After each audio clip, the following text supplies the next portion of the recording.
আমাদের আজকের আলোচ্য বিষয় অস্ট্রিক ভাষাবংশ। ভারতের মূল ভূখণ্ডে যে চারটি ভাষাবংশ প্রচলিত সেই চারটি হলো ইন্দো ইউরোপীয়, দ্রাবিড়, অস্ট্রিক এবং ভোট চীনীয়। এর মধ্যে অস্ট্রিক হলো ভারতের প্রাচীনতম ভাষাবংশ। এই অস্ট্রিক ভাষার বিস্তৃতি কতদূর না পশ্চিম আফ্রিকার মাদাগাস্কার থেকে পূর্বে ইস্টার দ্বীপ এবং উত্তরে পাঞ্জাব থেকে দক্ষিণে নিউজিল্যান্ড পর্যন্ত। প্রখ্যাত ভাষাবিদ মিখাইল নেস্তোরখোর মতে এই অস্ট্রেশীয় এবং মেলানেশীয় ভাষাগোষ্ঠীর এই মানুষজন মূলত মধ্য এশিয়াতেই বাস করতেন। সুনীতি কুমার চট্টোপাধ্যায় বলেছেন যে প্রোটো অস্ট্রালয়েডরা এরা সম্ভবত প্যালেস্তাইন থেকে ভারতে এসেছিল। যাই হোক, এবার আমরা চলে যাব ভারতবর্ষে এই ভাষার বহুধা বিভক্ত শাখাগুলির মধ্যে ভারতে কোনটি প্রচলিত।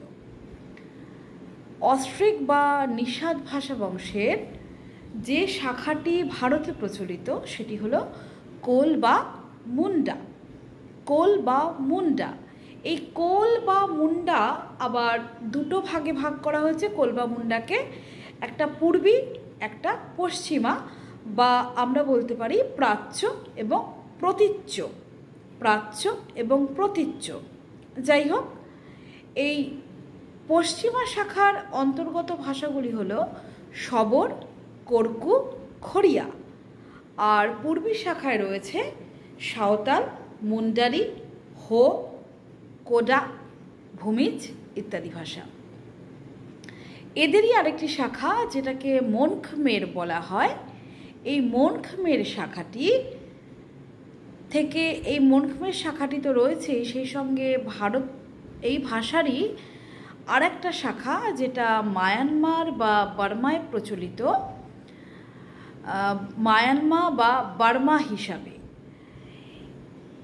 এই মায়ানমা বা বার্মা ইন্দো চীনে প্রচলিত, নিকোবর দ্বীপপুঞ্জে প্রচলিত।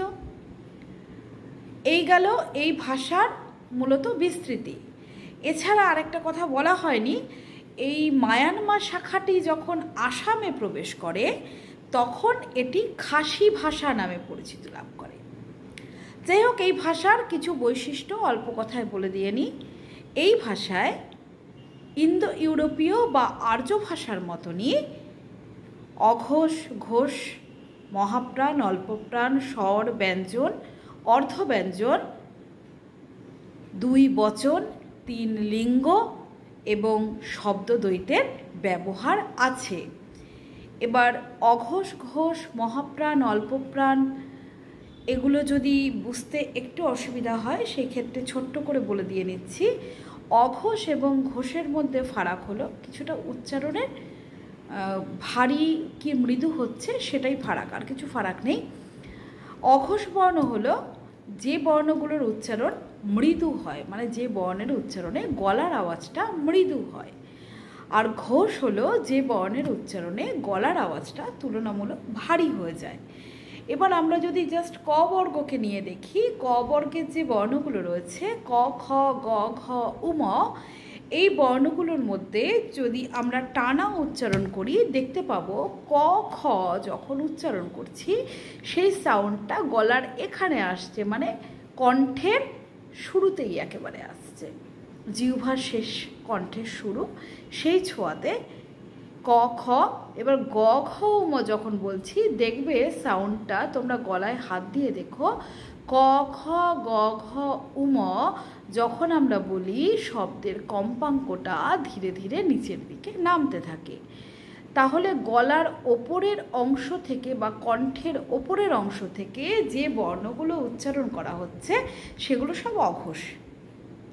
আর যত আমরা নিচের দিকে নামছি সাউন্ডটা বা আওয়াজটা ভারী হয়ে যাওয়ার জন্য সেগুলো ঘোষ।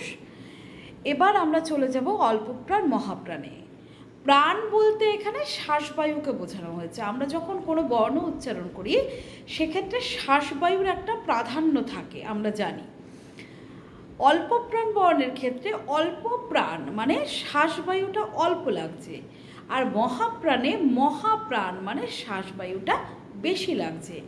এভাবেও আমরা ভাগ করতে পারি। অথবা আমরা যদি দেখি যে অল্প প্রাণ বর্ণগুলো উচ্চারণ করতে গেলে দেখব যে আমাদের কণ্ঠের কাছে বাতাসটা রুদ্ধ হয়ে যাচ্ছে, আর সেখানে মহাপ্রাণ বর্ণ উচ্চারণের সময় দেখা যাবে যে বাতাসটা বেরিয়ে যাচ্ছে। সুতরাং আমরা বলতে পারি অল্প প্রাণ বর্ণে বাতাস বা শ্বাসবায়ুটা রুদ্ধ হয় এবং মহাপ্রাণ বর্ণে শ্বাসবায়ু বেরিয়ে যায়। যেমন ধরো ক আর খ এই দুটো যদি উচ্চারণ করি, ক উচ্চারণ যখন করব শ্বাসবায়ুটা আটকে যায়, কিন্তু খ উচ্চারণের সময় শ্বাসবায়ুটা কিন্তু বেরিয়ে যায়।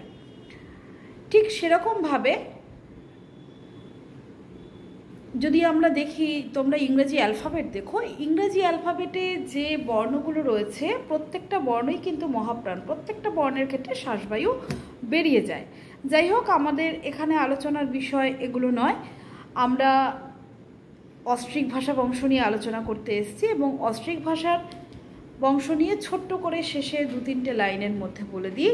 বিস্তৃতি পশ্চিম আফ্রিকার মাদাগাস্কার থেকে পূর্বে ইস্টার দ্বীপ, উত্তরে পাঞ্জাব থেকে দক্ষিণে নিউজিল্যান্ড। এরা ভারতের প্রাচীনতম বংশ।